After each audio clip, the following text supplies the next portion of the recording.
أعوذ بالله من الشيطان الرجيم. إن للمتقين مفازا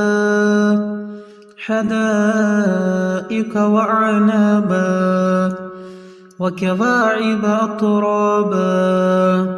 وكأسا دهاقا لا يسمعون فيها لغوا ولا كذابا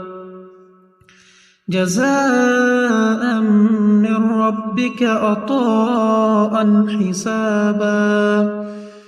رب السماوات والأرض وما بينهما الرحمن لا يملكون منه خطابا يوم يقوم الروح والملائكة صفا لا يتكلمون إلا من أذن له الرحمن وقال صوابا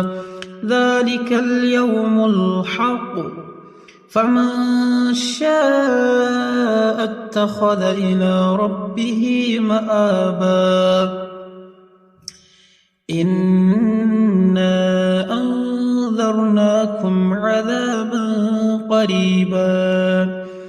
قريبا يوم ينظر المرء ما قدمت يداه ويقول الكافر يا ليتني كنت ترابا.